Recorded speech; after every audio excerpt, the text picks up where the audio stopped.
बड़े लोकतांत्रिक बहस के शो देश की बहस में मैं दीपक चौरसिया अपने तमाम मेहमानों का, अपने तमाम दर्शकों का और मेरे साथ शामिल होने वाले तमाम पैनल का वंदन करता हूं, अभिनंदन करता हूं, नमस्कार करता हूं। आप जानते हैं देश की बहस देश का इकलौता शो है जो अपने दर्शकों की राय के आधार पर चलता है।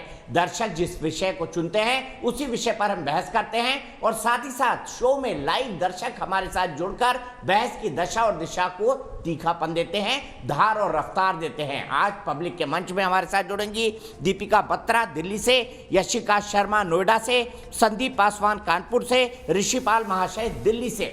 लेकिन सबसे पहले देख लेते हैं आज बहस का मुद्दा क्या है।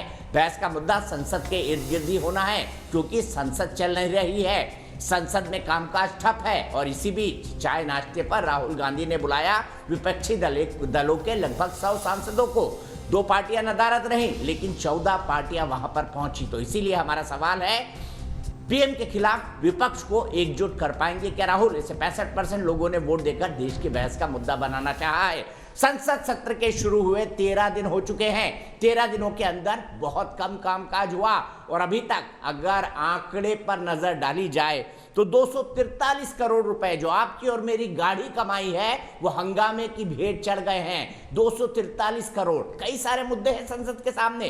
पेगासस जासूसी विवाद, किसानों का मुद्दा, महंगाई, पेट्रोल डीजल की कीमतें, साथ में कोरोना, ऑक्सीजन से मौत, न जाने कौन कौन से मुद्दे हैं। लेकिन संसद में बहस नहीं हो रही। कौन जिम्मेदार है, सरकार या विपक्ष? इसी पर बात होगी। लेकिन सबसे पहले देख लेते हैं आज चाय नाश्ता और उसके बाद साइकिल मार्च कैसे हुआ। कांग्रेस नेता राहुल गांधी सुबह से ही विपक्ष को एकजुट करने में लगे रहे। संसद के बाहर विपक्षियों के साथ नाश्ता तो संसद के भीतर चाट पकौड़ी पर जोरदार हंगामा भी मचा।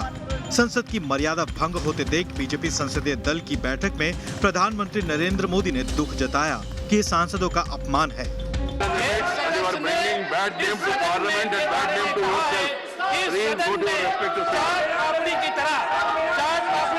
बिल पास किए जा रहे हैं।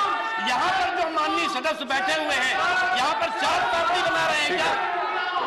हम उन आपसे अनुरोध करेंगे कि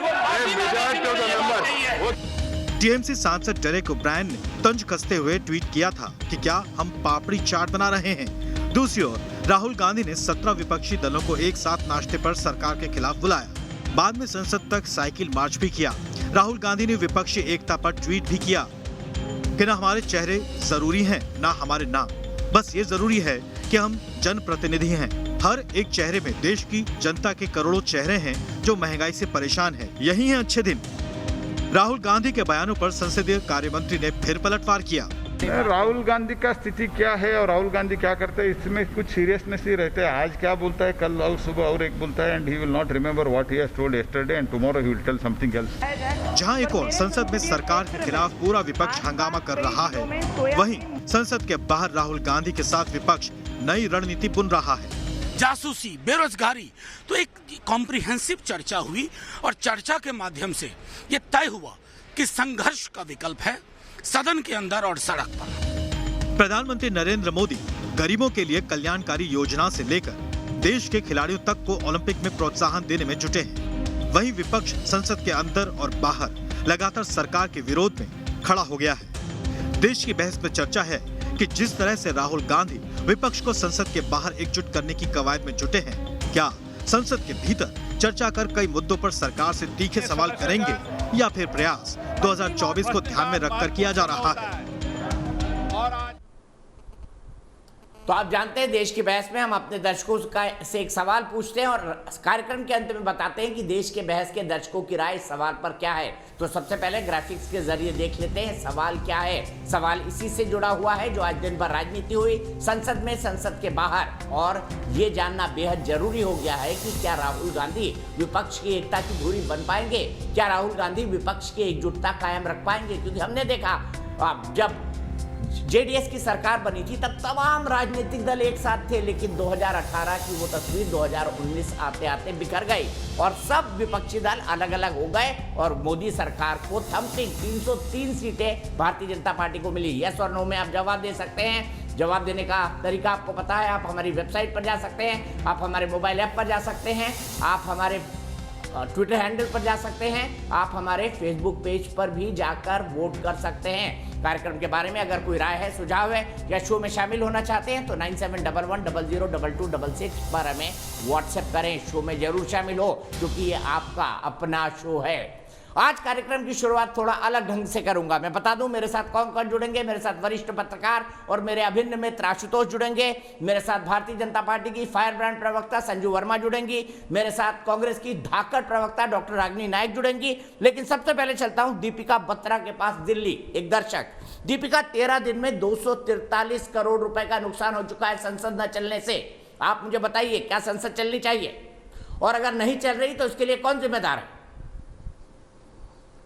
जी सर, मोदी के खिलाफ एकजुट होने से पहले ही बिखरने लगा है विपक्ष। जैसा कि हम सब जानते ही हैं कि टीएमसी प्रमुख ममता बनर्जी के दिल्ली दौरे के विपक्ष को एकजुट करने का जो अभियान शुरू हुआ था, उस पर विपक्ष में ही सवाल उठने शुरू हो गए हैं। इस मामले पर कांग्रेस के जाने माने नेता वीरप्पा मोइली ने भी यही सुझाव किया था कि सिर्फ मोदी के विरोध के नाम पर विपक्ष को एकजुट करना चूक होगी, क्योंकि पिछले 7 साल में मोदी ने वो कर दिखाया है जो आज तक कोई नहीं कर सका। कल राहुल गांधी ने कई विपक्षी पार्टियों के नेताओं को नाश्ते पर मीटिंग के लिए बुलाया, जिसमें उन्होंने विपक्षी नेताओं से एकजुट रहने का अपील भी की। मैं ये पूछना चाहूंगी सर कि क्या क्षेत्रीय पार्टी और राष्ट्रीय पार्टी एकजुट होकर चुनाव लड़ेगी, तो क्या कोई भी राष्ट्रीय पार्टी मोदी से अकेले लड़ने से सक्षम नहीं है? इस बात का जवाब दे जो इस वक्त कांग्रेस के प्रवक्ता हैं कि क्या कांग्रेस मोदी के सामने अकेले चुनाव नहीं लड़ सकती? क्या वो इतनी सक्षम नहीं बनी है अभी तक?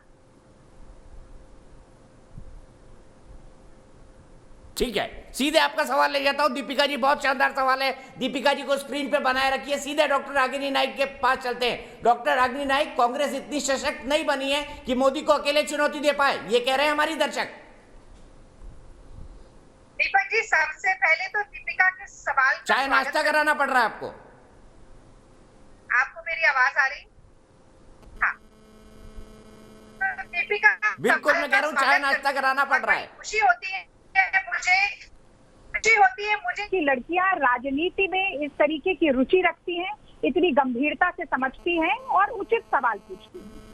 देखिए, हमारे लोकतंत्र की, भारतीय लोकतंत्र की खूबसूरती ये है कि कोई जीत और कोई हार अंतिम नहीं होती। पिछली बार जिसकी हार हुई, अगली बार जीत हो जाती। और यही कारण है कि जब 17 राजनीतिक दल जो कि देश के 60% जनता का प्रतिनिधित्व करते हैं, राहुल गांधी जी के आह्वान पर न सिर्फ एकत्रित होते हैं, बल्कि मोदी सरकार की जनविरोधी नीतियों, लगातार बढ़ती महंगाई, चरमराती अर्थव्यवस्था, देश की आंतरिक सुरक्षा, महिलाओं की अस्मिता, 3 काले कृषि कानून, बेरोजगारी जैसे तमाम मुद्दों पर सरकार के खिलाफ मोर्चा खोलने का काम करते हैं, तो ये लाजमी है कि मोदी सरकार और भारतीय जनता पार्टी की नींद उड़ जाए। और मैं ये भी कहना चाहती हूँ कि हम थोड़ा सा इतिहास की तरफ भी देख लें। 2004 में भी ऐसी ही अटकलें लगाई जा रही थी। कहा जा रहा था कि अटल अडवाणी युग है, इंडिया शाइनिंग का नारा है। और क्या सोनिया गांधी विपक्ष के बिखरे हुए नेतृत्व को एकजुट कर पाएंगी? और इतिहास गवाह है, न सिर्फ अटल अडवाणी युग का अंत हुआ, बल्कि यूपीए 2 सरकार, रागिनी जी, वो सोनिया गांधी थे, राहुल गांधी है। एकत्रित होकर हमने करके दिखाया। और पूरा यकीन है कि जिस तरह से मोदी जी लोक बहुमत का बुलडोजर बनाकर लोकतांत्रिक परंपराओं और मान्यताओं को कुचलने का काम कर रहे हैं, जनता से जुड़े हुए मुद्दों पर बहस से बचने का काम कर रहे हैं, मैं समझती हूँ कि विपक्ष का एकजुट होना भारतीय लोकतंत्र को मजबूती देता है, देश के 60% जनता की आवाज को बुलंद करता है और साथ ही में मोदी जी की नींद को उड़ाने का काम भी करता है। इसीलिए ये बहुत जरूरी है कि विपक्ष की एकता रहे और इसीलिए बहुत जरूरी है कि सोई हुई निरंकुश सरकार अब जाग जाए। तो आपके अरविंद केजरीवाल और बहन मायावती की पार्टियां क्यों नहीं आई, ये भी बता दीजिए ना रागिनी जी। जगन मोहन रेड्डी भी नहीं आए, टीआरएस वाले भी नहीं आए, बहुत सारी पार्टियां जो नहीं आई। दीपक जी देखिए, इस वक्त ये तो अधूरी एकता है ना। कोई बात नहीं, मैं इसका जवाब आपसे लूंगा। नहीं, ले लीजिए, 1 सेकंड में ले लीजिए, बड़ा लंबा इसका जवाब लूंगा। संजू वर्मा को पहला मौका दे दो, आशुतोष से इसका जवाब ले लीजिए ना। 30 सेकंड, फिर आप आगे चले जाइए। मैं किसी के बीच में नहीं बोलूंगी, अच्छी चर्चा करते हैं। ठीक है, ठीक है, बोलिए। महत्वपूर्ण ये है कि आज कोई भी राजनीतिक संगठन या तो जनता के साथ खड़ा है और अगर जनता के साथ खड़ा है तो जनता के मुद्दों पे सरकार को घेरने का काम करेगा। फिर अंदरूनी तौर से मोदी जी के साथ खड़ा है और जनता के खिलाफ खड़ा है। तो ये जो निर्णय है ये राजनीतिक दलों को करना है। बसपा मोदी जी का साथ देना चाहती है, जनता का साथ देना चाहती है। केजरीवाल और आम आदमी पार्टी जिसका नाम अरे हमने इकलौती दर्शक जोड़ी वो मोदी जी के साथ खड़ी है। आप बोल रही है जो मोदी जी के साथ खड़ा है वो जनता के खिलाफ खड़ा है। अरे हमारी इकलौती दर्शक की बात तो सुन लेती राजनीति है। मोदी जी के साथ ही खड़े हैं। अकाली दल ने पंजाब में साथ छोड़ दिया और जदयू के नीतीश बाबू सवाल पूछ रहे हैं कि पेगासस पर बहस क्यों नहीं हो रही है। तो अपने घटक दलों की तो बात सुन लीजिए, विपक्ष की बात नहीं सुनना। ठीक है, आज दुविधा मोदी सरकार की, विपक्ष ठीक है। संजू वर्मा जी, आप बहस नहीं कराना चाहती संसद में, बहस से बचना चाहती हैं। दीपक जी, अब राजनीति रुक जाइए, बहुत लंबा हो गया। संजू जी सीधा सवाल, आप बहस नहीं कराना चाहती संसद में, बहस से बचना चाहती हैं। मैंने सवाल सुना आपका। मुझे 9 बजे दूसरी डिबेट पर जाना है, इसीलिए मैं बिना ज्यादा वक्त लिए अपनी बात को रखना चाहूंगी। पहली बात तो ये कहना कि नरेंद्र मोदी की सरकार के चलते हमारी अर्थव्यवस्था चरमरा गई है, तो मैं आपके दर्शकों को बताना चाहती हूँ कि आज जो दुनिया का सबसे बड़ा फूड सिक्योरिटी प्रोग्राम है, 81 करोड़ लोगों को हर महीने मुफ्त राशन दिया जाता है, वो नरेंद्र मोदी की सरकार के तहत दिया जा रहा है। आज 40 करोड़ जनधन अकाउंट खुले हैं, world largest financial inclusion program इसको कहा जाता है। और जनधन खातों में 21 करोड़ जनधन खाते तो सिर्फ महिलाएं खुले हैं और उसमें 31,000 करोड़ जमा किए गए हैं। तीसरी बात, दुनिया का सबसे बड़ा health care program Ayushman Bharat, जिसके तहत 1.5 करोड़ से ज्यादा लोगों का मुफ्त हेल्थ इंश्योरेंस हो चुका है, वो मोदी सरकार के तहत हुआ है। बात करते हैं आज फॉरेक्स रिजर्व्स। आज फॉरेक्स रिजर्व्स हमारे 600 बिलियन डॉलर से ऊपर हैं और मनमोहन सिंह के दौरान हमको 46 मिलियन टन अपना जो सोना है वो बैंक ऑफ इंग्लैंड के पास गिरवी रखना पड़ा था, सिर्फ 600 मिलियन डॉलर इकट्ठा करने के लिए। इसलिए चरमराती अर्थव्यवस्था के बारे में यदि कांग्रेस की प्रवक्ता ना ही बोले तो बेहतर होगा। मुर्ग की तरह अपना सर जमीन के अंदर धंसकर यदि आप ये मानना चाहते हैं कि भाई हम एक के बाद एक मॉरल विक्ट्रीज राहुल गांधी के नेतृत्व के चलते पिछले 7 सालों में कांग्रेस ने बहुत बखूबी काम किया। किस क्षेत्र में काम किया? मॉरल विक्ट्रीज में बिहार हार गए, गुजरात हार गए, उत्तर प्रदेश लोकसभा 2019 में 1 सीट मिली थी रायबरेली से। 2014 में उत्तर प्रदेश से सिर्फ 2 लोकसभा मिली थी। 2017 के उत्तर प्रदेश विधानसभा में अपना दल जैसी छोटी पार्टी को भी 9 सीटें मिली, पर कांग्रेस को सिर्फ 7 सीटें मिली। बंगाल में इनका वोट शेयर इस बार था 6%, इनको 0 प्राप्त हुआ। राहुल गांधी मॉरल विक्ट्री मैं इनके बीच नहीं बोली थी, राहुल गांधी बंगाल में 0 के चलते भी बड़े दबदबे के साथ कहते हैं भाई मैंने तो मॉरल विक्ट्री हासिल की। जो राजनीति में आता है वो सत्ता यदि कहता है सत्ता मुझे प्रिय नहीं है और मैं विपक्ष में बैठकर खुश हूं, तो राहुल गांधी जी आप 2024 की तैयारी भी करिए। 2024 में भी इस देश की 140 करोड़ की लगभग जनता ने तय कर लिया है कि आप तीसरी बार विपक्ष में बैठेंगे और इस बार आपको उत्तर प्रदेश से आपसे अनुरोध है भी नसीब नहीं हमें बराबर से नहीं। मैं अपनी बात खत्म कर लूं, इन्होंने बहुत लंबा बोला। ठीक है, आ रहा हूं आपके पास। एक बार भी नहीं टोका। मैं जेपी नड्डा जी की एक बात बताना चाहती हूँ। जो लोग कंक्लूड करिए। मोदी जी ने ऐसा नहीं किया वैसा नहीं किया, एक बात कान खोलकर सुन लो। जेपी नड्डा जी कहते हैं कि बीजेपी आज एक ही राष्ट्र पार्टी है जिसके पास नीति है, नियत है, कार्यक्रम है, कार्यकर्ता है, संगठन है। कांग्रेस के पास ना तो नीति है, ना नियत है, ना कार्यकर्ता है, ना कार्यक्रम है, ना संगठन है। एक जमाने में ये ग्रैंड पार्टी के नाम से जाती थी। अरे मुझे क्या बिठाए रखिए। आपकी एक ही अध्यक्ष रही हैं सोनिया गांधी। चलिए संजू जी, हो गया। अच्छी तकरीर करी आपने। राहुल गांधी एक प्रोफेशनल भगोड़ा है। मोदी सरकार पर इल्जाम लगाना भाग देखिए, जाना, ऐसे शब्दों तोहमत का लगाना प्रयोग भाग न जाना, किया जाए। लांछन दीपक जी, लगाना भाग जाना। ये तो मत बोलिए, प्रोफेशनल भगोड़ा तो मत बोलिए, वो भी एक सम्मानित पॉलिटिशियन है। साबित कीजिए मोदी सरकार के खिलाफ कितने इल्जाम अब मेरी बारी है, अब मेरी बारी। ठीक है संजू जी, राजनीति थोड़ा सा नायक जी, मैं बहुत खुश हूं कि नरेंद्र मोदी जी के खिलाफ आप विपक्ष को इकट्ठा कर रही हैं, लेकिन क्या इस समूचे विपक्ष का प्रधानमंत्री पद का चेहरा राहुल गांधी होंगे, या आप ओपन है कि किसी भी दूसरे क्षेत्रीय दल से प्रधानमंत्री पद का चेहरा उधार ले लिया जाए? दीपक जी, मुझे लगता है कि तमाम नेता जो आज, आई एम श्योर आप इस सवाल का जवाब नहीं देंगे।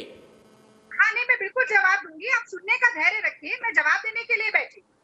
आज जो तमाम नेता एकत्रित हुए राहुल गांधी जी के बुलाने पर, एक ब्रेकफास्ट पर, एक चाय नाश्ते के न्योते पर, उन सबका क्या मत था? ममता बनर्जी क्या कह रही, राहुल गांधी ने आज ट्वीट करके क्या कहा, तमाम बड़े नेता क्या कह रहे हैं कि हम कोई एक नाम, कोई एक चेहरा नहीं है, हम जनता का चेहरा है, जनता की आवाज है, जनता के मुद्दों पर लड़ाई लड़ रहे हैं।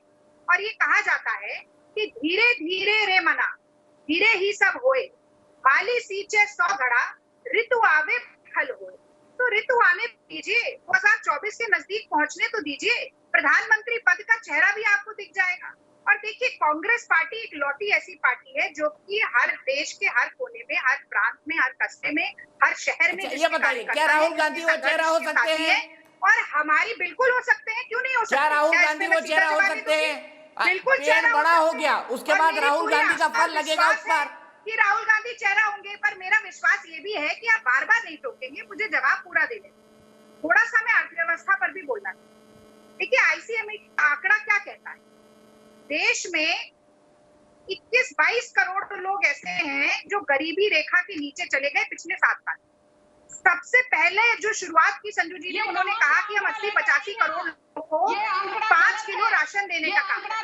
संजू जी प्लीज आप अपनी बारी में बोलिएगा, मैंने आपको टोका नहीं, हम सभ्यता से बहस करते हैं ना। संजू जी प्लीज, सबसे ज्यादा देखिए मैं अनुरोध कर रही हूँ, आपकी बारी में मैं बोली अच्छा, नहीं। मैं ये दोनों से रिक्वेस्ट करूंगा, आशुतोष इंतजार कर रहे हैं, मुझे पूरा आशुतोष इंतजार कर रहे हैं, मैं उनको ज्यादा वक्त इंतजार नहीं कराऊंगा, छोटा छोटा अपना जवाब रखे। महारानी बनने की प्रतियोगिता में शामिल नहीं होना चाहती। ये मछली बाजार की महारानी बनने की प्रतियोगिता संजू वर्मा को मुबारक हो कि राहुल गांधी को भगोड़ा कह रही थी। पहले अमित शाह को कड़ी पार, अमित शाह को बुला लीजिए संसद में, कड़ी पार अमित शाह संसद में आ जाए, पेगासस पर जवाब दे दे, जो कि देश की आंतरिक सुरक्षा का मामला है, और संसद बखूबी चलेगी। लेकिन अगर संसद को राहुल गांधी का मैं आप दोनों को रोक रहा हूँ, अब थोड़ा सभ्यता की मर्यादा क्रॉस कर रहे हैं, मैं दोनों को रोक रहा हूँ और सीधे आशुतोष के पास चल रहा हूँ, मैं दोनों को रोक रहा हूँ और सीधे आशुतोष के पास चल रहा हूँ। आशुतोष मुझे बताइए, क्या राहुल गांधी को समूचा विपक्ष प्रधानमंत्री पद का उम्मीदवार मान लेगा अगर 2024 की उनकी आज की चाय पार्टी की तैयारी है तो? नहीं, मुझे लगता है ये पूरी की पूरी बहस बेईमानी अपने आप में, कि क्या कि राहुल गांधी को विपक्ष अपना नेता मान लेगा नहीं मान लेगा, ये तो अपने आप में बहस ही बेकार है। ये तो जब 2024 का आएगा उस वक्त ये सवाल देखा पूछा जाएगा कि भाई राहुल गांधी प्रधानमंत्री पद के उम्मीदवार होते हैं या फिर ममता बनर्जी प्रधानमंत्री पद के उम्मीदवार होते हैं या जगनमोहन रेड्डी प्रधानमंत्री पद के उम्मीदवार होते हैं। क्योंकि मेरा अपना मानना ये कि ये अपनी पार्टियों की अपनी रणनीति का सवाल है। अब 2014 के अंदर क्या सोनिया गांधी प्रधानमंत्री पद की उम्मीदवार, 2004 में क्या सोनिया गांधी प्रधानमंत्री पद की उम्मीदवार थी? नहीं थी। अटल बिहारी वाजपेयी देश के सबसे लोकप्रिय नेता थे, पावरफुल प्राइम मिनिस्टर थे, उनके साथ लाल कृष्ण आडवाणी थी, उनके साथ पूरा संगठन था, विचारधारा थी, मुद्दे थे, प्रमोद महाजन जैसे नेता थे, लेकिन पार्टी हार गई और हारी 10 साल तक सत्ता से रही। तो क्या ये 2014 या 2024 में ये चीज नहीं हो सकती है? बिल्कुल हो सकती है और नहीं भी हो सकती, दोनों चीजें इस स्थिति में। आज की तारीख में जो बड़ा सवाल बात को लेकर ये है कि क्या जो सरकार की जो जिद है उसके आगे उसने विपक्ष को एकजुट करने में मदद की या मदद नहीं की। मेरे ख्याल से यह है कि सरकार का जो फैसला है कि उस सब के अंदर बहस नहीं कराना चाहती है, उसने विपक्ष को एक नया जीवन दे दिया है। अन्यथा यही विपक्ष हुआ करता था और तमाम कोशिशें होती थी लेकिन इकट्ठा नहीं हो पाते थे।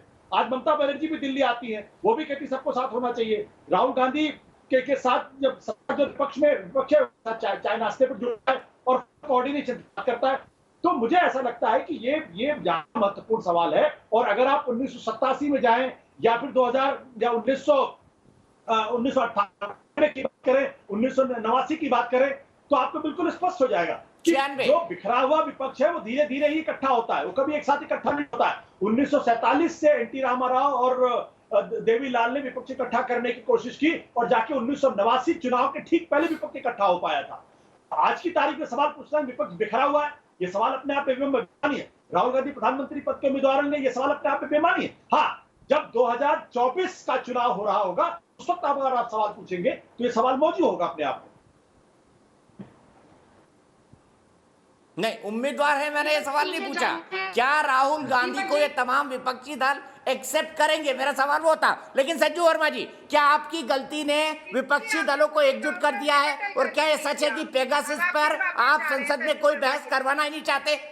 ऐसे कैसे डिबेट? दीपक जी, मैं अभी तभी बोलूंगी यदि आपने मुझे अर्थव्यवस्था रागिनी जी, आपके बाद मैंने संजू को बोलने का मौका नहीं दिया था।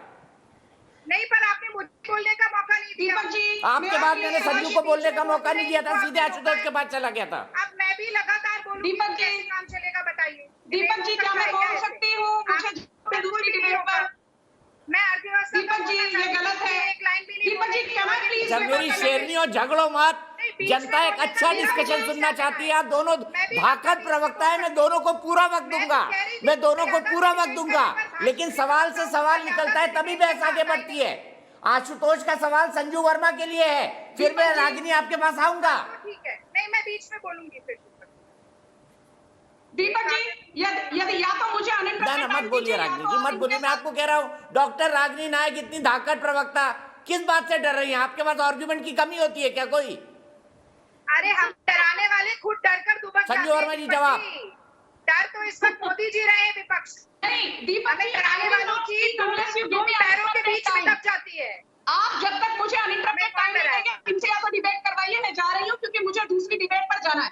अब ये धमकी गलत है, जब ये बोल रही थी मैं नहीं बोली। हम तो देखिए जाने की धमकी वो देता है जो डर जाता है। मैं तो यही हूँ, मुझे जाना है डिबेट पर मैडम, बराबरी से समय मिले, अच्छी बहस करें।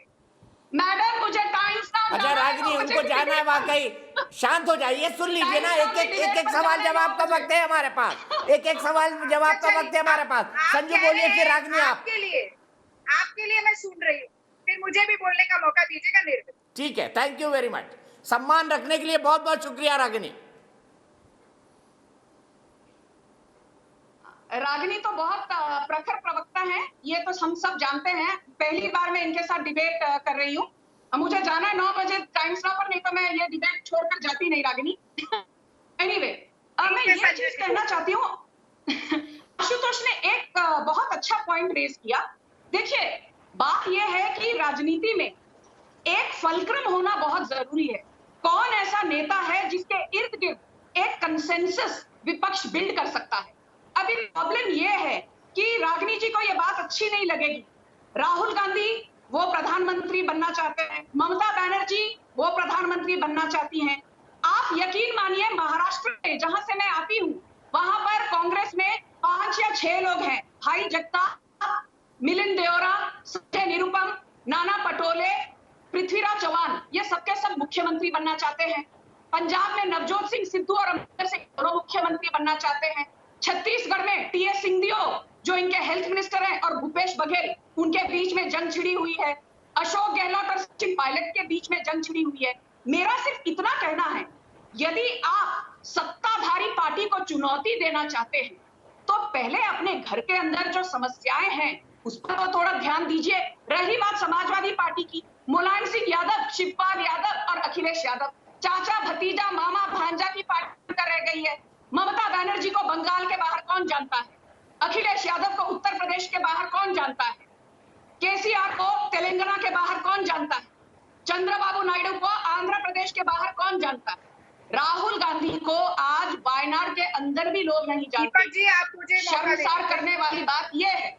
अभी मैं अपना जो बोलना था बोल चुकी हूँ। मोदी सरकार को चुनौती यदि देनी है तो विकास का मुद्दा उठाइए। सिर्फ एंटी मोदी एजेंडा से आप हमको 2024 चुनौती देने में नाकामयाब रहेंगे। ठीक है, रागिनी से जवाब ले लेते हैं। ठीक है, दीपक जी, रागिनी देखिए, से ये जवाब ले लेते हैं। कहावत, रागिनी, ये- क्या सिर्फ वायनाड दीपक तक जी, सीमित रह गए राहुल गांधी? वो ट्रैक्टर चला कर आए, ट्रैक्टर रणदीप सुरजेवाला बाद में सीज भी हो गया, लेकिन लोग कह रहे हैं कि वो हाउस के अंदर नहीं गए, बाहर ही बाहर निकल गए। आज साइकिल चला कर गए, हाउस के अंदर नहीं गए, बाहर ही बाहर निकल गए, तो उनकी गंभीरता पे सवाल खड़े होते हैं। रागिनी, ये भी एक सच है। मैं सवाल समझ देखिए, किसानों की शक्ति का प्रतीक ट्रैक्टर राहुल जी ने ऐसा चलाया कि लग रहा है भाजपाइयों और संघियों के मंसूबों पर चल गया, जो किसानों को दरकिनार करने के मंसूबे थे। और साइकिल ऐसी चलाई कि मोदी जी के कहते हैं कि पाँव के नीचे से जमीन ही खिसक गई, क्योंकि वो साइकिल आसमान छूती महंगाई के खिलाफ एक विरोध प्रदर्शन का प्रतीक है। अब आप देखिए कि जिनके घर खुद शीशे के होते हैं, उन्हें दूसरों पर पत्थर नहीं फेंकने चाहिए। मुझे ये तो बता दीजिए कि 2 साल में 3 मुख्यमंत्री उत्तराखंड में बदलने पड़े भारतीय जनता पार्टी को, और जो मुख्यमंत्री बदलने पड़े उन्हें इंग्लैंड और अमेरिका का फर्क नहीं पता था कि भारत किसका गुलाम रहा है। वो लड़कियों की फटी जीन्स पर और लड़कियों की अस्मिता पर अभद्र टिप्पणी करने वाले मुख्यमंत्री, ये येदियुरप्पा जी को बदलना पड़ा कर्नाटक में। और उत्तर प्रदेश में जो मुख्यमंत्री है उनकी प्रधानमंत्री से नहीं बनती, जो 2 उप मुख्यमंत्री है उनकी मुख्यमंत्री से नहीं बनती। सांसद कहते हैं कि हम कोरोना के खिलाफ लड़ाई में योगी जी के कारण पिछड़ते जा रहे हैं। विधायक का धरना देते हैं अपने ही मुख्यमंत्री के खिलाफ बैठकर। राजस्थान में वसुंधरा राजे किसी की सुनती नहीं, गजेंद्र सिंह शेखावत और वसुंधरा राजे में ठनी हुई है। वहां पर मध्य प्रदेश में शिवराज सिंह चौहान की अपने ही नेताओं से नहीं बन रही है। तो आप खुद को तो देख लीजिए, अपने गिरफ्तार में जाकर देखिए, तब कांग्रेस की तरफ उंगली उठाइए। और जहां तक राहुल गांधी जी का सवाल है, मैं याद दिला देना चाहती हूँ कि भट्टा परसौल की बात, भूमि अधिग्रहण बिल की बात हो, तब भी सरकार नहीं थी हमारे तब भी 50 से कम सांसद थे, लेकिन निरंकुश सरकार को किसान की जोड़ी पर घुटने टिकाने का काम राहुल गांधी ने किया था। तो विपक्ष को और जनता को जन विरोधी नीतियों के खिलाफ लगातार कैसी बात कर रही है? भट्टा परसौल में आपकी सरकार थी मैडम। एक लाइन और जोड़ देती हूं। रागिनी जी, आप फैक्चुअली इनकरेक्ट कैसे हो सकती हैं जब राहुल गांधी भट्टा परसौल का यूपीए 1 की सरकार थी? अच्छा, वो मान लीजिए भट्टा परसौल के हमारी सरकार थी, ये तो मानेंगे भूमि अधिग्रहण बिल के समय पर नहीं थी। यानी कि जब हमारी सरकार थी तब से लेके जब तक हमारी सरकार नहीं थी तब तक राहुल गांधी का सड़क से लेकर संसद तक जनता की आवाज को उठा रहे थे कि नहीं उठा रहे। और अब मैं अर्थव्यवस्था पर जल्दी से 30 सेकंड बोलना चाहती हूँ। हमारे देश में 27 करोड़ लोग गरीबी रेखा से ऊपर आए थे यूपीए के कार्यकाल में। 22-23 करोड़ लोग वापस गरीबी रेखा के नीचे चले। 97% लोग ऐसे हैं जिनकी आय कम हो गई है कोरोना के समय पर। 45% बेरोजगारी की दर 45 साल में सबसे ज्यादा पहुंच गई थी कोरोना काल से पहले।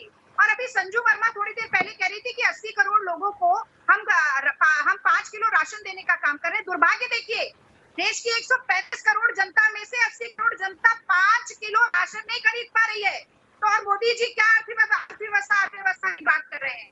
20 लाख करोड़ का पैकेज उन्होंने पिछले साल अनाउंस किया था, आज तक इकोनॉमी उससे बूस्ट नहीं हुई। और उसके बाद वो सेंट्रल विस्टा पर 20,000 करोड़ रुपए खर्चेंगे, 8,500 करोड़ का प्लेन लेंगे और 10 लाख का सूट पहनकर मोर को दाना चुगाएंगे और अपने ही देश के संवैधानिक पदों पर बैठे हुए लोगों की जासूसी करेंगे। और उस पर विपक्ष सवाल नहीं पूछेगा, जरूर पूछेगा, लामबंद होगा, घेराबंदी करेगा और मोदी जी को आड़े हाथों लिया जाएगा। ठीक है, मनोज यादव जी जुड़ गए। डॉक्टर मनोज यादव भारतीय जनता पार्टी के राष्ट्रीय प्रवक्ता, और शांतनु मेरे साथ जुड़ गए, शांतनु गुप्ता, जो कि एक राजनीतिक विश्लेषक है। सीधे डॉक्टर मनोज यादव के पास चलता हूं। डॉक्टर मनोज यादव जी, क्या पेगासस मामले में और आपने संसद के अंदर जो स्टैंड लिया, आशुतोष ने बिल्कुल सही कहा, उसने विपक्ष को एकजुट होने का मौका दे दिया, ये आपका फेल्यूर है? का तो फेलियर नहीं मानता हूं, विपक्ष का बहुत बड़ा फेलियर है। सत्ता पक्ष का जिम्मेदारी होती है पार्लियामेंट को चलाना, लेकिन विपक्ष की भी उतनी बड़ी जिम्मेदारी होती है। देखिए, ये जो विपक्षी दल है, ये लोग सत्ता पक्ष में रहते हुए तो देश का भला नहीं कर पाए, गरीबों का भला नहीं कर पाए, लेकिन कम से कम मैं कहता हूं राहुल गांधी जी कम से कम विपक्ष की अच्छी भूमिका तो निभा लीजिए। देखिए दीपक जी, इसके कार्यक्रम को समझना होगा। जब ममता दीदी दिल्ली में पदार्पण करती है, राहुल गांधी जी तुरंत कुंभकर्णी नींद से जागते हैं, क्योंकि राहुल गांधी जी के नेतृत्व के अंदर कांग्रेस पार्टी आईसीयू और वेंटिलेटर पर चली गई है। तो इसी के बहाने वो आईसीयू से, वेंटिलेटर से निकालने के लिए ऑक्सीजन की तलाश में कभी वो ट्रैक्टर पे चढ़ जाते हैं, कभी साइकिल पर चढ़ जाते हैं। और साइकिल का क्या असर हुआ था देखा होगा आपने, दो यूपी के 2 लड़के थे, साइकिल पंचर हो गई, उसका जो हैंडल था वो भी कहीं गायब हो गया, तो उत्तर प्रदेश में क्या असर हुआ था। तो ये एक्टर बहुत बड़े हैं। और राहुल गांधी आपने देखा दीपक जी पार्टियां करने में बड़े मसरूफ है। कभी इटली में जाके पार्टी करते हैं, कभी यहाँ पर चाय पार्टी करते हैं, कभी डिनर पार्टी करते हैं। 2014 से पार्टियां कर रहे हैं। देखिए ये फ्यूज डिफ्यूज और कंफ्यूज लोग हैं जिनको यही नहीं पता है किस मुद्दे पर चर्चा करनी है। और आप देख रहे हैं कि ये लोग अलग अलग मुद्दा उठा करके बात कर रहे थे। दीपेंद्र हुड्डा बोल रहे थे किसानों के मुद्दे पर चर्चा होनी चाहिए, खड़गे जी बोल रहे थे और राहुल गांधी बोले पेगासस पे चर्चा होनी चाहिए, वहीं इनके चिदम्बरम जी बोल रहे थे कि न्यायालय में जाना चाहिए। तो पहले तो ये लोग डिसाइड कर ले। देखिए मैं तो ये कहूंगा दीपक जी 70 सालों से इन्होंने देश को लूटा है, कम से कम चाय पानी पिलाकर कम से कम कुछ ना कुछ अपनी जेब से निकालने का काम कर रहे हैं, तो अच्छा काम कर रहे हैं। लेकिन एक बात स्पष्ट है कि केंद्र सरकार हर तरह की चर्चा कराने के लिए तत्पर है, लेकिन इनके नेता क्या करते हैं? मैं तो कहता हूं सांसदों को कम से कम संसद की मर्यादा सबसे पहले सीखनी चाहिए। आप देख रहे हैं अश्विन वैष्णव जी जब जवाब देने के लिए उठते हैं तो उनके पेपर फाड़ दिए जाते हैं। और अभी एक अभद्र टिप्पणी आपने देखा किस तरह से डेरेक ओब्रायन ने की है, टीएमसी के सांसद ने। उन्होंने कहा कि जो बिलों को पास कर रही है सरकार वो मतलब वो चाट पकड़ वाला एक स्टेटमेंट उन्होंने दिया था। तो सबसे पहले तो इनको मर्यादा समझनी चाहिए। और दूसरा विषय यह है कि जब केंद्र सरकार हर मुद्दे पर चर्चा करने के लिए तैयार है तो आपत्ति कहाँ है? हो हल्ला करना, ड्रामा करना और लोगों का ध्यान आकर्षित करना, ये केवल मीडिया ट्रायल चल रहा है दीपक जी, और कुछ नहीं चल रहा है। संसद के अंदर ये कुछ नहीं बोलेंगे, टीवी डिबेट में सब बोलेंगे, बोलेंगे, रैलियों में बोलेंगे, प्रेस कॉन्फ्रेंस करेंगे, क्योंकि राहुल गांधी जी और कांग्रेस पार्टी का हाल आईसीयू और वेंटिलेटर वाला हो गया है। ये लोग लॉकडाउन के अंदर भी आपने देखा होगा कोरोना काल में घरों में छिपे हुए बैठे, ना सड़कों पर थे, जबकि भारतीय जनता पार्टी सेवा ही संगठन कार्यक्रम के तहत किस तरह से सड़कों पर लोगों की सेवा कर रही थी। तो ये लोग तो क्या है कि कम से कम मैं तो इतना ही निवेदन करूंगा, कम से कम एक अच्छे विपक्ष की भूमिका तो निभा लीजिए। ठीक है रागिनी, पैनल पे मेरे साथ राहुल देव जी भी जुड़ गए हैं, आशुतोष भी है, शांतनु गुप्ता भी हैं, आप दोनों तो ही हैं। आपके सवाल का जवाब उन्होंने दिया, इसलिए मैं सीधे राहुल देव जी के पास जाता हूं। राहुल देव जी 13 दिन हो गए हैं, 243 करोड़ रुपए का नुकसान, और आज डेरेक ओब्रायन का यह कहना कि बिल इस तरह से पास हो रहे हैं जैसे पापड़ी चाट बन रहा हो। क्या मानते हैं, क्या वाकई संसद की गरिमा का सम्मान हमारे सांसद, हमारी सरकार, हमारे विपक्षी कर रहे हैं? इस पर हम लोग पहले भी बात कर चुके हैं दीपक। ये टिप्पणी मैं कहूँगा दुर्भाग्यपूर्ण है, लेकिन इतनी ज़्यादा आपत्तिजनक भी और उस मतलब निंदनीय भी नहीं है कि उस पर इतना हंगामा किया जाए। ठीक है, ना करते तो बेहतर होता, लेकिन मैं समझता हूँ कि ज़्यादा बड़ा नुकसान ये 200-250 करोड़ रुपए का नहीं है, यही और बढ़ जाएगा। उससे बड़ा नुकसान है कि जो हम तस्वीर पेश कर रहे हैं आपकी राजनीति की, संसद की और सभी पार्टियों की, कुल मिलाकर देश की जनता के सामने, एक तरफ हम ये कहें कि इतने बड़े मुद्दे हैं देश के सामने, उन पर चर्चा की जरूरत है, देश भी सुनना चाहता है कि विपक्ष को भी क्या कहना है, सरकार को भी क्या कहना है। तो ये जनता को इन मुद्दों पर संसद की उच्चतम बहस से वंचित रखना भी है। मीडिया का ध्यान बहुत काफी मिल चुका है विपक्ष को। मैं समझता हूँ कि सारे देश में जो भी जागरूक लोग हैं उनको पता है कि किस मुद्दे पर, पेगासस के मुद्दे पर ये हंगामा हो रहा है, तो संसद रुकी हुई है। लेकिन यही उद्देश्य नहीं हो सकता किसी भी पार्टी का, ना सरकार का। सरकार को क्या समस्या है इसमें? सरकार में उसने 10 दिन में 12 बिल पास करा लिए, आगे भी करा लेगी। ऐसे बहुत सारे ऐसे बिल हैं जो पास होते हैं, एक तरफ हंगामा चलता रहता है, शोरगुल चलता रहता है, बिल रखे जाते हैं और पास हो जाते हैं। तो उससे किसको फायदा हो रहा है, उससे नुकसान किसको हो रहा है? तो अगर और ये अपेक्षा करते हैं, जैसे मैं मानता हूं कि एक बेहद गंभीर मुद्दा है, इतना गंभीर है कि उस पर बड़ी और गंभीर बहस संसद में होनी चाहिए। जनता को भी पता चले कि सरकार का रुख उस पर अड़ियलपन का दिखा रही है, वो नहीं है, वो किस आधार पे कह रही है, विपक्ष कह रहा है, दूसरे देशों में क्या हुआ है, 10 देशों का मामला है ये। तो ये एक वैश्विक मामला है, तो इस पर जनता की अपनी जिज्ञासाएं हैं। सरकार इसी पे अड़ी रही कि हम इस पर बहस नहीं करेंगे, ये मुद्दा ही नहीं है, संसद अड़ी रही और ये टकराव चलता रहा, तो फिर ये मुद्दा और इसके साथ दूसरे जो बड़े मुद्दे हैं वो देश के सामने आएंगे कैसे? तो ये एक स्थायी नीति नहीं हो सकती। ठीक है। 1-2 दिन के लिए हम समझ सकते हैं कि आपने शोरगुल कर लिया, आपने नहीं चलने दी, लेकिन ये पूरा सत्र इसमें कैसे चल सकता है? ठीक है आशुतोष, आपको क्या लगता है जो संसद नहीं चल रही है, क्या आपको नहीं लगता इससे विपक्ष का भी नुकसान है? मैसेज तो संडे क्रॉस कर दिया उन्होंने पेगासस पर, लेकिन और महत्वपूर्ण मुद्दे हैं, कोरोना है, कृषि बिल है, अर्थव्यवस्था है, पेट्रोल डीजल 100 रुपए के पार, कभी सोचा था किसी ने? क्या इसमें विपक्ष का नुकसान भी नहीं है? देखिए दीपक, दो चीजें हैं। पहली बात तो ये कि हमारे यहाँ एक संसदीय लोक प्रणाली है और संसदीय लोक प्रणाली के अंदर सरकार संसद के प्रति जवाबदेह होती है। और अगर संसद एक मंच है जहां पर विपक्ष को, सत्ता पक्ष को, दोनों को अपने अपना पक्ष रखने का अधिकार है और उनको अपने तरीके से, लोकतांत्रिक तरीके से विरोध करने का भी अधिकार है, तो मैं इस बात से पूरी तरीके से सहमत हूं कि अगर सत्ता विपक्ष को लगता है कि सत्ता पक्ष उनकी बात को नहीं सुन रही है, उनके सवालों के जवाब नहीं दे रही है, केवल संसद के बाहर उसको पूरी तरीके से अपना विरोध प्रदर्शित करने का अधिकार है। जो लोग ये सवाल खड़ा करते हैं कि आज संसद का 13 दिन हो गए और उसमें 243 करोड़ रुपए खर्च हो गए, उनको मैं एक छोटी सी जानकारी देना चाहता हूं कि 2009 से लेकर 2014 तक जो संसद चली थी, उस वक्त विपक्ष में भारतीय जनता पार्टी थी और जो संसदीय इतिहास का सबसे ज्यादा समय अगर किसी संसद में वेस्ट हुआ था वो 61%, वो 2009 से लेकर 2014 जब बीजेपी विपक्ष में थी। 2012 मानसून सत्र में 75% संसद का समय बर्बाद हुआ था। तो क्या ये मान लिया जाए उस वक्त टैक्स पेयर के पैसे की बेईमानी हुई थी या उस वक्त विपक्ष ने अपनी भूमिका ठीक से नहीं निभाई थी? बिल्कुल नहीं, क्योंकि उस वक्त भारतीय कांग्रेस पार्टी के ऊपर भ्रष्टाचार के गंभीर आरोप लग रहे थे और विपक्ष को ये लगा, बीजेपी को ये लगा कि सरकार को हमें कटघरे में खड़ा करना चाहिए। उन्होंने अपने तरीके से कटघरे में खड़ा किया।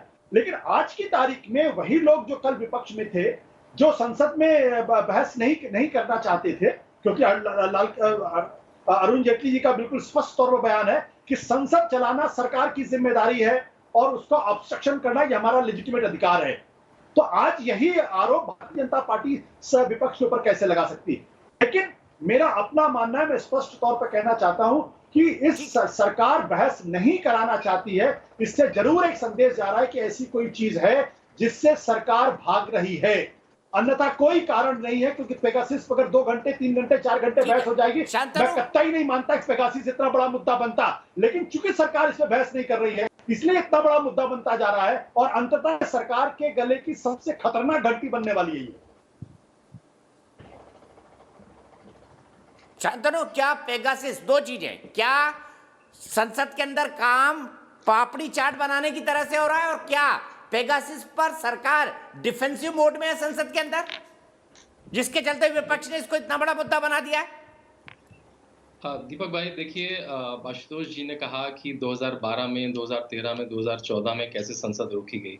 देखिए हम एक बड़ी एप्पल्स टू ऑरेंजेस का कंपेयर कर रहे हैं। एक कैग की रिपोर्ट पे चर्चा की मांग करना वर्सेस एक टैबलॉइड पे एक फर्जी वेबसाइट की खबर पे चर्चा की मांग करना, बिल्कुल दो अलग अलग मुद्दे हैं। कैग की रिपोर्ट को वो वायर से कंपेयर कर रहे हैं और वायर ने खुद कहा है कि ये दिस मे बी, उन्होंने उसमें खुद भी कहा है ये मे बी, बल्कि एमनेस्टी इंटरनेशनल ने ट्वीट करके कहा है कि हमने तो कभी कहा ही नहीं ये लिस्ट एनएसओ से रिलेटेड है, ये लिस्ट पेगासस से रिलेटेड है।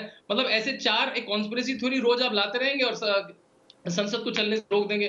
देखिए राहुल गांधी का जब से वो संसद में है 2004 से, तब से उनका कोई जिम्मेदाराना बिहेवियर नहीं रहा है। कभी किसी से गले मिलेंगे, किसी को आंख मारेंगे। उनकी अटेंडेंस देख लीजिए, 40%, 50%। ये जो 17वीं लोकसभा चल रही है उसमें मात्र 50% अटेंडेंस है उनकी। सोनिया गांधी की 44% अटेंडेंस है, अखिलेश यादव की 36% अटेंडेंस है।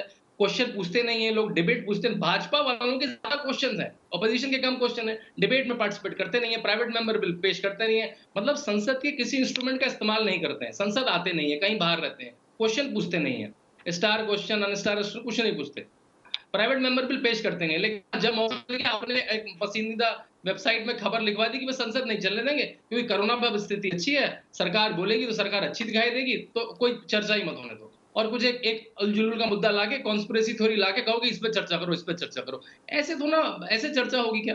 अब ममता बनर्जी आके थोड़ा अपना आधिपत्य दिखाई थी दिल्ली में, तो एक चाय पार्टी ऑर्गेनाइज कर दी। देखिए नहीं, राहुल गांधी विपक्ष के नेता है। तो अब राहुल गांधी को अपनी पॉलिटिक्स को थोड़ा सीरियस करना चाहिए। ये ऐसे नॉन सीरियस पॉलिटिक्स कब तक करते रहेंगे वो? ठीक है, आरोप है राहुल गांधी पर रागिनी जी, ये मैं नहीं कह रहा हूं, शांतनु नहीं कह रहे, बहुत से लोग कहते हैं कि वो नॉन सीरियस पॉलिटिशियन है।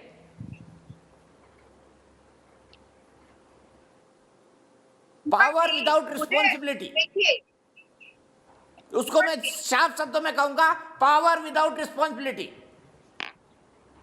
दीपक जी, देश के सबसे बड़े विपक्षी दल के शीर्ष नेतृत्व को नॉन सीरियस कहना, मैं समझती हूँ बहुत ही मूर्खतापूर्ण टिप्पणी।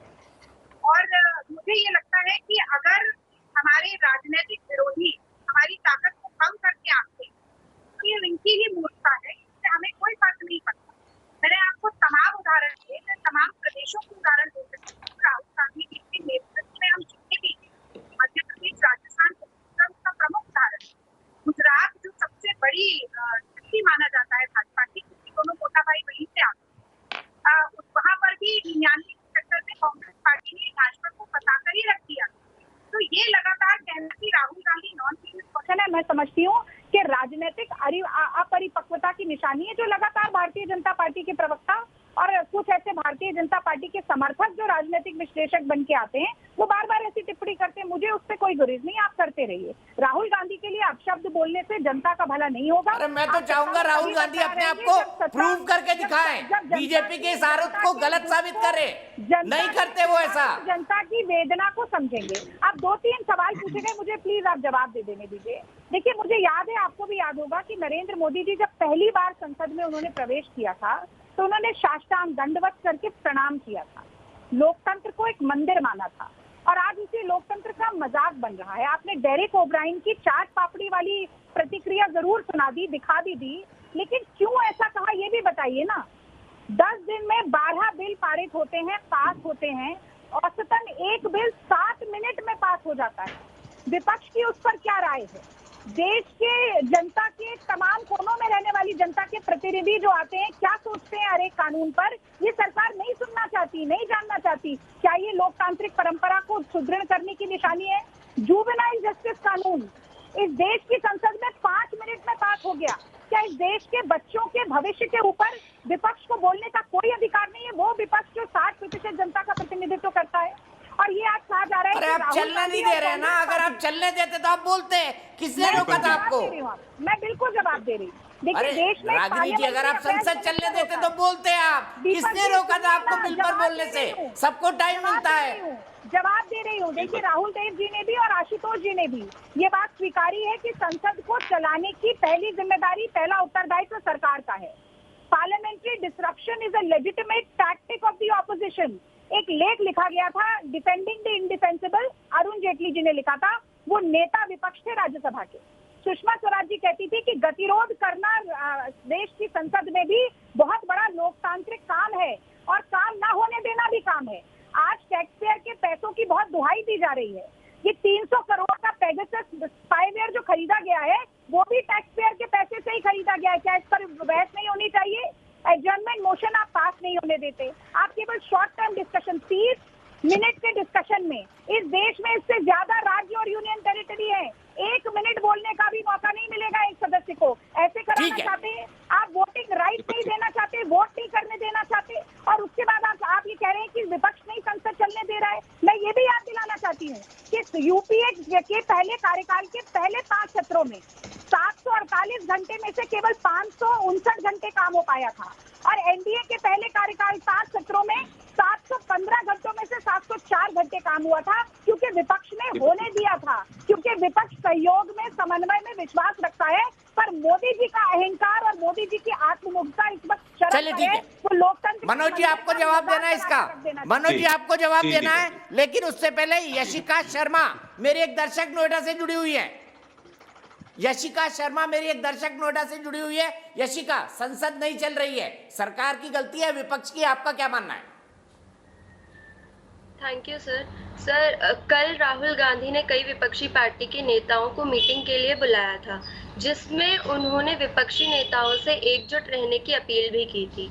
ये बात तो विपक्षी नेता भी मानते हैं कि मोदी जी के खिलाफ जाना इतनी आसान बात नहीं है, क्योंकि ये मानने वाली बात है कि मोदी जी ने हमारे देश के लिए काफी कुछ किया है जो इससे पहले कोई नहीं कर पाया है। लेकिन कुछ ऐसे पॉइंट्स हैं जिस पर मोदी जी के लिए नेगेटिव है और राहुल गांधी जी के लिए पॉजिटिव है। कोरोना के टाइम पर मोदी जी का सारा ध्यान बंगाल के इलेक्शंस की तरफ था, जहां पर लोग उनसे ये उम्मीद लगाए बैठे थे कि वो ऑक्सीजन पैनल्स और ऑक्सीजन स्टेशंस के बारे में सोचे। फिलहाल लगातार तेल के दाम बढ़ते जा रहे हैं और यहाँ तक कि जो खाना बनाने वाला तेल है उसके दाम भी 193 रुपए लीटर हो गए हैं, जो कि एक आम मजदूर होता है उसकी दिहाड़ी ही 200 रुपए होती है।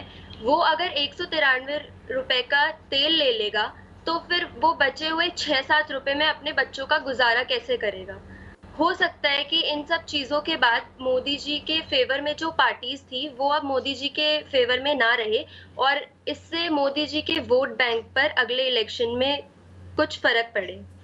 अंत में मैं दोनों पार्टी से सिर्फ यही सवाल पूछना चाहूंगी कि कांग्रेस दूसरी पार्टियों के साथ गठबंधन करके चुनाव लड़ रही है, तो क्या वो इतनी भी सक्षम नहीं है कि वो अकेले चुनाव लड़ पाए? बीजेपी से मैं पूछना चाहूंगी कि बीजेपी विपक्षी सब एक साथ हो गए हैं, तो बीजेपी इस पर क्या कदम उठाने वाली है? ठीक है, मनोज यादव जी जवाब दीजिए। उन्होंने कमियां भी गिना दी आपकी खूबियां भी गिना दी। बड़ा निष्पक्ष विश्लेषण किया यशिका ने। जी दीपक जी, सबसे पहला तो देखिए आप किस तरह से बातें कर रहे हो, उल्टा चोर कोतवाल को डांटे। जब माननीय प्रधानमंत्री जी सबसे पहले सदन जिस दिन सत्र शुरू हुआ था, जब अन्य पिछड़ा वर्ग के लोग, ओबीसी समाज के लोग, एससी समाज के और महिलाएं जब नई मंत्री बनकर के आए तो उनका जब परिचय होने लगा तो मुझे बताइए, परिचय करने से भी जो संसद की मर्यादाओं को तोड़ने का काम किसने किया? क्या पक्ष ने किया या विपक्ष ने किया? पूरा देश जानता है किसने हो हंगामा करने का काम किसने किया। दूसरा विषय यह है कि जिस तरह से आशुतोष जी बता रहे थे कि 2009 से 14 तक इस तरह से विपक्ष ने बहुत सारी चीजें चलने नहीं दी और उसी का प्रत्युत्तर दिया है रागिनी जी ने कि हमने उस समय यूपीए के समय में बहुत अच्छा काम किया। तो इसका मतलब विपक्ष हमेशा जनता के सकारात्मक जो काम है उनके लिए हमेशा खड़ा रहता था, जो मुद्दे उठाने होते थे संसद में उठाता था। लेकिन सवाल ये उठता है दीपक जी, ये हो क्यों रहा है? इसके पीछे की कहानी समझिए आप। मैंने जैसे बताया था कि जिस तरह से ममता दीदी यहाँ पर आई तो इनकी नींद से जाग गए और आप देखिए चुनावी स्टंट है और कुछ भी नहीं है, ये कुछ भी नहीं है दीपक जी। अगर ये चाहें तो पार्लियामेंट के अंदर क्यों नहीं बहस कराते हैं? मैं पूछना चाहता हूँ राहुल गांधी क्या ट्विटर के नेता ही बने रहेंगे क्या? क्या प्रेस कॉन्फ्रेंस के नेता बने रहेंगे क्या? क्या यही सब एक्टिंग ही करते रहेंगे क्या? अरे भाई कम से कम एक सकारात्मक विपक्ष की भूमिका निभा लीजिए। 70 सालों से तो देश को आपने लूटा, पक्ष में रहते हुए देश के विकास के काम तो आपने किए नहीं। जनता के कल्याण के जो बिल पास होने वाले वो तो पास करा लीजिए, लेकिन वो कराने वाले नहीं है क्योंकि इनको पता है कि पार्लियामेंट चली हुई है, मीडिया का ध्यान है। कम से कम इसी बहाने राहुल गांधी जी को मीडिया का कवरेज मिल जाएगा, उनकी टीआरपी बढ़ जाएगी। देखिए दीपक जी, ये चुनावी स्टंट है और आने वाले समय में देख लीजिएगा यही होने वाला है। और जो ये गठबंधन भी चल रहा है उसमें भी आप देख रहे हैं ये परिवारवादी और वंशवादी जो लोग हैं, आशुतोष को भी पता है। आशुतोष, टीआरपी नहीं आ रही है आजकल। आजकल टीआरपी नहीं आ रही है, लेकिन राहुल गांधी जी को ये टीआरपी मिलने वाली है। देखिए दीपक जी, ये लड़ाई चैनल वालों से दर्द मुझे इसका टीआरपी ना आने का। मैं 10 सेकंड में मैं खत्म करता हूं। देखिए ऐसा है दीपक जी, क्या है कि उद्धव ठाकरे जी बिल्कुल जवाब दीजिएगा। चाहते हैं कि उद्धव ठाकरे जी चाहते हैं कि आदित्य ठाकरे कैसे आगे बढ़े, सोनिया माता जी चाहता है कि कैसे हमारा राहुल गांधी हमारा बेटा आगे बढ़े, ममता दीदी चाहती है कैसे अभिषेक बनर्जी आगे बढ़े, उधर मुलायम सिंह जी चाह रहे हैं किस तरह अखिलेश यादव आगे बढ़े। तो वंशवादी और परिवारवादी जो लोग हैं वो गठबंधन करके इस तरह की टी पार्टी और डिनर पार्टी कर रहे हैं, अन्यथा कोई कारण नहीं है। जनता के भलाई के लिए इनको कोई इच्छा नहीं है, जनता की भलाई की इनको कोई चिंता नहीं है। अन्यथा ये लोग सवाल पूछते और भारत सरकार जवाब देती, जनता के हितों के सवाल पूछते। हम किसान के मुद्दे पर चर्चा करने के लिए तैयार हैं, हम कोरोना पर चर्चा करने के लिए तैयार हैं, हम पैगासस पर चर्चा करने के लिए तैयार हैं, लेकिन ये झूठ बोलना, ये डिबेट करने के लिए आ जाते, ये टीवी चैनल पर बोले चर्चा करेंगे, लेकिन पार्लियामेंट में जाकर के चर्चा नहीं करते, प्रेस कॉन्फ्रेंस के अंदर ये चर्चा करेंगे, ये ट्विटर पर चर्चा करेंगे। ठीक है, मुझे ब्रेक लेना है, लेकिन उससे पहले ऋषिपाल महाशय, मेरे एक दर्शक जुड़ गए। रागिनी, मैं आपसे ही शुरुआत करूंगा ब्रेक के बाद। ऋषिपाल महाशय, मेरे एक दर्शक जुड़ गए। ऋषिपाल जी, संसद नहीं चल रही है, कौन जिम्मेदार है, सत्ता पक्ष या विपक्ष? नहीं भाई साहब, इसका जो विपक्ष है वो जिम्मेदार है भाई साहब इसके लिए। हेलो जी, बोलिए जल्दी बोलिए। भाई साहब विपक्ष इसके जिम्मेदार है, जो इस संसद को नहीं चलने देना चाह रहे। ये जो 243 करोड़ रुपए जो बर्बाद हो रहे हैं भाई साहब, जिसके जिम्मेदार यही लोग हैं। अगर ये संसद को चलने दें तो इसमें कोई इन पे दिक्कत क्या आती है भाई साहब? तो इस संसद को चलना चाहिए। अगर इनकी कोई बात नहीं सुने तब तो एक अलग बात है, लेकिन इनका जानबूझ के राहुल जी और जो पूरा विपक्ष है भाई साहब, ये जानबूझ के इस विपक्ष इसको संसद को नहीं चलना देना चाहते भाई साहब, इसको जानबूझ के जी। अगर ये इसको चलने देते तो इनकी प्रॉब्लम क्या आती है भाई साहब? ऋषिपाल जी की बात से ही बहस की शुरुआत होगी। देश की बहस में आपका एक बार फिर स्वागत है। हम बात कर रहे हैं संसद में चल रहे गतिरोध पर। विपक्ष चाहता है कि पेगासस जासूसी कांड पर एक विस्तृत चर्चा हो।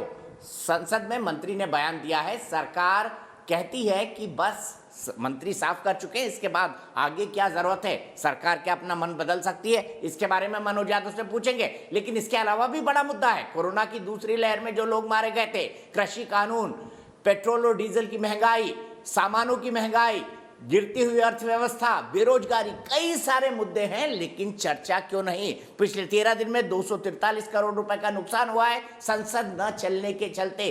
सीधे अपने बड़े पैनल को इंट्रोड्यूस करता हूं। मेरे साथ वरिष्ठ पत्रकार आशुतोष है, मेरे साथ मेरे पूर्व संपादक राहुल देव जी मौजूद हैं, मेरे साथ डॉक्टर मनोज यादव हैं जो कि भारतीय जनता पार्टी के राष्ट्रीय प्रवक्ता हैं, मेरे साथ डॉक्टर रागिनी नायक है जो कांग्रेस की राष्ट्रीय प्रवक्ता है, मेरे साथ शांतनु गुप्ता है जो कि एक राजनीतिक विश्लेषक है। रागिनी, शुरुआत आपसे ही करूंगा। हमारे जो पुराने दर्शक थे, ऋषिपाल महाशय, उन्होंने कहा कि नहीं भाई, इसके लिए तो विपक्ष जिम्मेदार है। आपको नहीं लगता कि आप संसद में कोरोना का मुद्दा हो गया, कृषि कानून हो गए या बाकी और मुद्दे हो गए, इस पर बहस ना करके अपने लिए एक मौका गंवा रही है? Let me be devil's advocate. Deepak ji, Rajya Sabha में एक दिन कोरोना पर बात हुई थी, बहस हुई थी, तो क्या हमारे सामने आया कि सरकार संसद के पटल पर खड़े होकर कह रही है कि ऑक्सीजन की कमी से एक भी व्यक्ति की मृत्यु का आंकड़ा इस सरकार के पास नहीं है। ये कोरोना पर बहस करना चाहते हैं, ये बहस होगी। अब बिजनेस एडवाइजरी कमेटी के बारे में भी बता देती हूँ। ये मॉनसून सत्र शुरू होने से पहले राज्यसभा की बिजनेस एडवाइजरी कमेटी जो ये तय करती है कि किन किन विषयों पर चर्चा होगी, कौन कौन से बिल पास होंगे, वो रद्द कर दी गई। लोकसभा की बीएसी ये निर्णय ही नहीं ले पाई कि कौन से विषयों पर किस दिन चर्चा होगी। आज राज्यसभा की बिजनेस एडवाइजरी कमेटी, जो कि 3 बजे उसकी लिस्ट निकली थी, उसमें एक भी मुद्दे पर चर्चा करने का एक नाम मात्र का, लेश मात्र का उल्लेख नहीं था। ये सरकार चर्चा से बच क्यों रही है, ये बड़ा सवाल है। मोदी जी की सफेद दाढ़ी में तिनका है क्या? मोदी सरकार की दाल काली है या दाल में काला है, ये स्पष्ट तभी होगा जब बहस होगी और इस पर जांच होगी। और जांच से वही बचता है जिसके मन में चोर होता है। 2-3 और बातों का मैं जवाब यहाँ पर देना चाहती हूँ भारतीय जनता पार्टी के प्रवक्ता को। ये जय शाह और अमित शाह का जो आपस का लिंक है बाप बेटे का, ये इनको मालूम नहीं है। बीसीसीआई सेक्रेटरी ऐसे ही बन गए। पंकजा मुंडे, धर्मेंद्र प्रधान, पीयूष गोयल, अनुराग ठाकुर, इनके पिताजी भारतीय जनता पार्टी के नेता नहीं थे क्या, जो दूसरी पार्टियों पर वंशवाद का इल्जाम लगा रहे हैं? और कुंभकर्णी नींद क्या होती है, मैं आज भाजपा के प्रवक्ता को बता देती हूँ। पहली कोरोना की लहर के बाद जब अमेरिका जैसे देश 35 करोड़ की आबादी वाले 140 करोड़ वैक्सीन डोजेस खरीद रहे थे अपने देश के लोगों की जान बचाने के लिए, मोदी जी जुलाई में पिछले साल चादर तान कर सो रहे थे। इसे कुंभकर्णी नींद कहते हैं। और इसी के कारण दूसरी लहर में मौत का तांडव हुआ। अब टीआरपी की भी बात कर देती हूँ। कंक्लूड करिए।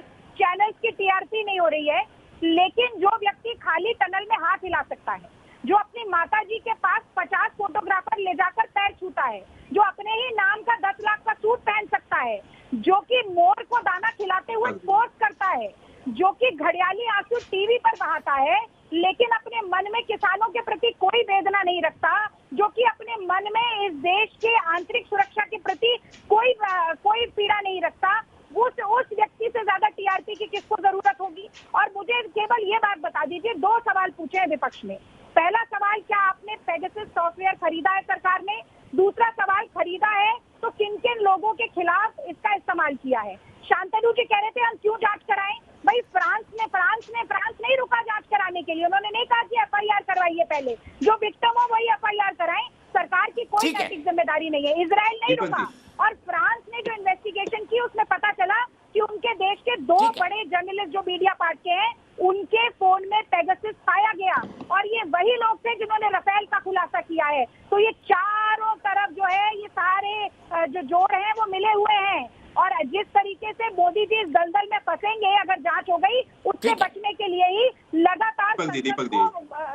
स्थगित करने का और समाधान की जगह व्यवधान। क्या जांच से बचना है डॉक्टर मनोज यादव, इसीलिए बहस से बच रहे हैं आप? दीपक जी ऐसा है कि मैं क्या जांच से बचना है इसीलिए बहस से बच रहे हैं डॉक्टर मनोज यादव आप? सर हम किसी बहस से नहीं बच रहे हैं। बहस कराने के लिए सर पार्लियामेंट तैयार है, सरकार तैयार है, लेकिन मैं पूछना चाहता हूँ ये जो व्यवधान पैदा कौन कर रहा है? देखिए दीपक जी, जैसा इनके सवालों जैसे सवाल पूछे मैं बताता हूँ। अरे मनोज यादव जी, आपकी सरकार बीच में मत बोलिए, क्या तरीका है ये? रागनी बीच में नहीं प्लीज, बहुत अच्छा हो रहा था। रागनी बीच में नहीं प्लीज, रागनी गलत है। मनोज जी बिल्कुल शांति से आपको सुन रहे थे। रागनी गलत है ये, रागनी गलत है ये, रागनी गलत है ये, रागनी अभी तक सब कुछ अच्छा चल रहा था। भाषण सुन लिया आपका मैंने, आप सुनिए। देखिए ऐसा है दीपक जी, इन्होंने कहा कि माननीय मंत्री जी ने क्या कोरोना के ऊपर क्या जवाब दिया। आपको पता है राज्य सरकारें लिख करके भेजती हैं कि किस कारण से डेथ हुई है, वो आप अपने राज्य सरकारों से पूछ क्यों नहीं दिया? पहली बात सुन लीजिए। अरे क्या तरीका है, क्या तरीका है भाई? इतने बड़े बड़े आप कितने समय से पैनल में बैठते हो, ये क्या तरीका? मैं भी आपको ये बोलूं, रागनी जी मैं ऑडियो डाउन कर दूंगा, माफ कीजिएगा। बहुत अच्छी बहस चल रही थी अभी तक, कोई किसी पर नहीं बोल रहा था। सभ्यता है नहीं आपके अंदर, आप दूसरे को सभ्यता का पाठ पढ़ाते हैं। अरे सभ्यता का देखिए ऐसा सुन लीजिए, आप जैसे जो नकारा और निकम्मा जो राहुल गांधी। चलिए रागनी माफ कीजिएगा, मैं आपकी आवाज रोक रहा हूँ। रागनी आप अपनी बात पूरी कर चुकी है, आप 5 मिनट बोली है, मैंने नहीं टोका आपको। रागनी की आवाज नहीं जाएगी, डॉक्टर मनोज यादव की आवाज जाएगी। देखिए ऐसा है दीपक जी, राहुल गांधी जो नॉन परफॉर्मिंग है और जिनको ये लॉन्च करने का प्रयास बार बार करते हैं, वो लॉन्च होने वाले नहीं है। और इनका ऐसा निकम्मा नेतृत्व है कि आप देखिए विपक्ष की भी ये लोग सीट नहीं बचा पाए हैं। और राहुल गांधी किस तरह से मस्खरे हैं, आप कैसे कैसी भाषा बोलते हैं। और राहुल गांधी जी कभी संसद में आंख मारते हैं और कभी आलू से वो सोना निकालते हैं। इतना वो मैच्योर पर्सनैलिटी पूरा देश जानता है। और वंशवाद की जहां तक बात कर रहे हैं, देखिए ऐसा है जो आप लोगों की प्राइवेट लिमिटेड कंपनियां, उसमें स्पष्ट रूप से लिखा गया है कि राहुल गांधी बनेंगे अध्यक्ष, राहुल गांधी अध्यक्ष बनेंगे या उनका पोता बनेगा या उनका बेटा बनेगा। वैसे ही आपने देखा कि मुलायम सिंह यादव का बेटा या पोता बनेगा। और जिन लोगों ने 2G 3G जीजा जी कितने घपले घोटाले किए, देश को लूटा, चांदी की कीमत लेकर के पैदा हुए। और राहुल गांधी जी वंशवाद के राहुल गांधी सबसे बड़े वंशवाद के पनौती है, समझ लीजिए। और नॉन परफॉर्मिंग कैंडिडेट है, आज तक कोई परफॉर्मेंस नहीं देकर के आए, सबसे बड़े भगोड़े पार्लियामेंट में आकर के चर्चा नहीं करते हैं। आप चाय पकौड़े खाते हैं, चाय खाते हैं, लेकिन पार्लियामेंट में चर्चा नहीं करेंगे। ये कौन सा तरीका है भाई? ये कौन सा तरीका है? ये कौन सा तरीका है? गलत शब्दों का प्रधानमंत्री जी के लिए किन किन शब्दों का इस्तेमाल किया था? आप बात बोल रहा है, राहुल गांधी भगोड़े बने हुए हैं, राहुल गांधी भागते हैं पार्लियामेंट के पर चर्चा हो रही थी, तो उस समय भी चर्चा वो उस समय उपलब्ध नहीं थे, वो स्थापित नहीं होते हैं। मैंने उनको कह दिया शब्दों की मर्यादा का ध्यान रखें, लेकिन रागनी शब्दों की मर्यादा आपने भी लांघी है, मैंने आपको नहीं रोका। मैं गलत शब्दों का क्या तरीका है दीपक जी? ये क्या तरीका है? ये बात नहीं करेंगे। आप हमारे माननीय नरेंद्र मोदी को कुछ भी बोलेंगे, आप हमारे प्रधानमंत्री को कुछ भी बोलेंगे। और कोरोना काल में जितना आपने वैक्सीन हेजिटेंसी पे पैदा किया, हमारे वैज्ञानिकों का अपमान किया, वैक्सीन बनाने वालों का अपमान किया और बार बार ड्रामा किया। जहाँ से अपना काम कर रही थी कोरोना काल में, ऑक्सीजन पहुंचाने का काम कर रहे थे, आप लोग क्वारंटाइन हो गए थे, घरों में चुप गए थे, दिलों में चुप गए थे और ट्विटर के ऊपर पॉलिटिक्स कर रहे थे और कुछ नहीं कर रहे थे। रागनी जी, आप लोगों ने कोरोना काल में भी देश के साथ में और जनता के साथ में अमर्यादित काम किया है। आप लोगों ने देश को गुमराह करने का काम किया है, भ्रमित करने का काम किया। ना माफ कीजिएगा, आप दोनों शब्दों की मर्यादा लांघ रहे हैं। मैं आप दोनों से बाहर निकल रहा हूँ।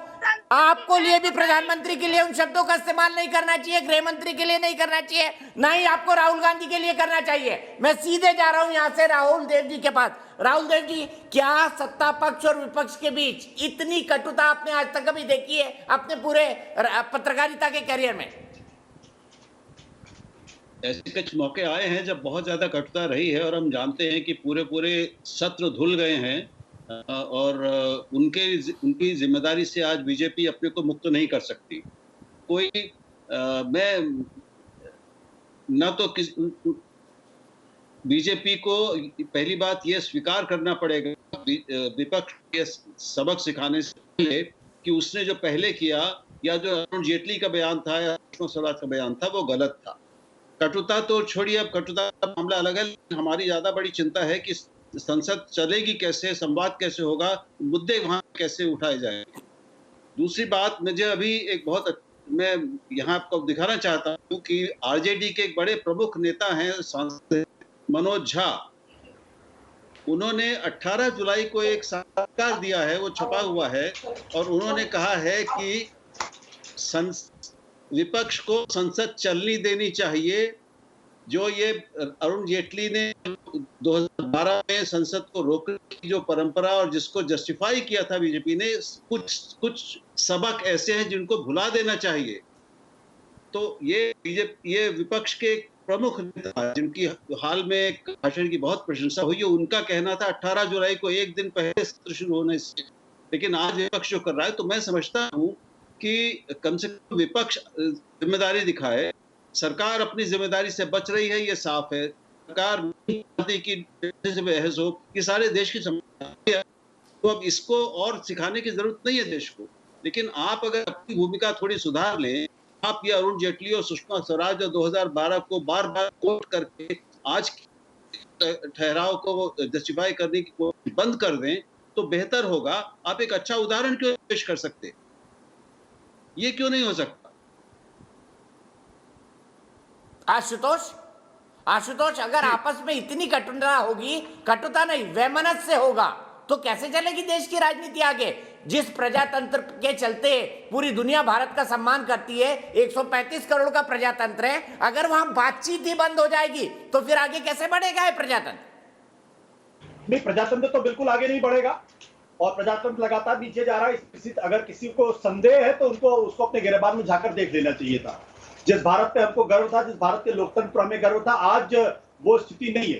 तो राहुल जी भी मानेंगे, इस बात को आप भी मानेंगे। ये जब हम लोग, आप भी हमारे साथ काम करते थे, राहुल जी भी उस वक्त हमारे साथ हुआ करते थे, आपको अच्छी तरीके से याद है, अटल बिहारी वाजपेयी देश के प्रधानमंत्री थे, तब भी एक तरीके का मतभेद हुआ करता था, लेकिन एक दूसरे जो सम्मान का भाव था वो आज नहीं है। आप इसी डिबेट के अंदर देख लीजिए, जिन शब्दों का प्रयोग राहुल गांधी के लिए किया गया या जिन शब्दों का प्रयोग नरेंद्र मोदी जी के लिए किया गया, क्या वो शोभनीय है क्या? और ये दोनों शब्दों का प्रयोग उन्होंने मनोज जी आप चुप रहेंगे, मनोज जी आप चुप रहेंगे जब मैं बोल रहा हूँ। सोनिया गांधी जी का चश्मा, मनोज जी आप चुप रहेंगे। मनोज जी उन्होंने दोनों बातें बोली, मनोज जी उन्होंने दोनों बातें बोली, प्रधानमंत्री जी के लिए भी बोला, राहुल गांधी जी के लिए भी बोला, दोनों बातें बोली उन्होंने। जब वो उल्टा बोल रहे थे तब आप नहीं बोल रहे थे, यानी कांग्रेस पार्टी के कुछ बोलेंगे तो नहीं, दोनों चीज खामोश, उन्होंने दोनों के लिए बोला है। मैंने सुना उन्होंने दोनों के लिए बोला है कि राहुल गांधी के लिए भी गलत शब्दों का इस्तेमाल नहीं होना चाहिए था और प्रधानमंत्री और गृह मंत्री के लिए भी गलत शब्दों का इस्तेमाल नहीं होना था। मुझे कंक्लूड करना है, आशुतोष कंक्लूड करिए, फिर मैं शांतनु से इन दोनों को पहले चुप कराइए। दीपक मैं बड़ी जिम्मेदारी के साथ कहना चाहता हूं कि इसमें जितनी विपक्ष की भूमिका है उससे ज्यादा बड़ी भूमिका सत्ता पक्ष की है। सत्ता पक्ष आप सरकार के अंदर है, अगर सरकार नहीं चल रही है, अगर संसद नहीं चल रही है तो सत्ता पक्ष को आगे बढ़ना चाहिए और विपक्ष के साथ मिलकर तय करना चाहिए कि आखिर कैसे और किस तरीके से संसद चल सकती है, क्योंकि जो बुनियादी सवाल है ठीक है, बुनियादी सवाल शांतनु से आखिरी जवाब, शांतनु बताइए क्या आगे बढ़कर सरकार को जाना चाहिए विपक्ष से बात करने के लिए? शांतनु बताइए। देखिए दीपक जी, जब 2012 से 2014 की बार बार तुलना हो रही है, मैं भी कहता हूँ बिल्कुल वो गलत तुलना है, क्योंकि तब बिल्कुल एक स्ट्रक्चर रिपोर्ट पे डिबेट की मांग करी जा रही थी और घोटाले पे घोटाले हो रहे थे। अभी बस एक पेपर की मात्र पर पे करी जा रही है। इजराइल के पास क्या इंटेलिजेंस इन्फॉर्मेशन है, फ्रांस के पास क्या इंटेलिजेंस इन्फॉर्मेशन, वो बिल्कुल अलग है। उसके बेस पे एक सरकार अपनी संसद नहीं रोकती थी। विपक्ष तो रोज एक नई कॉन्स्पिरेसी थ्योरी लेके आएगा और संसद नहीं चलने देगा। उसका मतलब नहीं है बार बार संसद नहीं चलने देंगे। मैं तो राहुल गांधी से कहूंगा संसद में आना शुरू करें। मात्र 50% अटेंडेंस है उनकी, 3-4 क्वेश्चन पूछे, 1-2 डिबेट में पार्टिसिपेट किया है। ऐसा ही उनका हर लोकसभा में रहा है। तो वो पहले तो जिम्मेदार हो, संसद में आना शुरू करें। ठीक है, मुझे यहीं पर रुकना होगा। मेरे दर्शक क्या कहते हैं, देश की बहस के दर्शक क्या राहुल गांधी विपक्ष को एकजुट रख पाएंगे? 9% लोगों का कहना है हाँ वो रख सकते हैं, 91% लोगों का कहना है नहीं। फिलहाल एक ब्रेक, लेकिन न्यूज नेशन एक ऐसा चैनल है जहां पर खबरों का सिलसिला कभी नहीं थमता।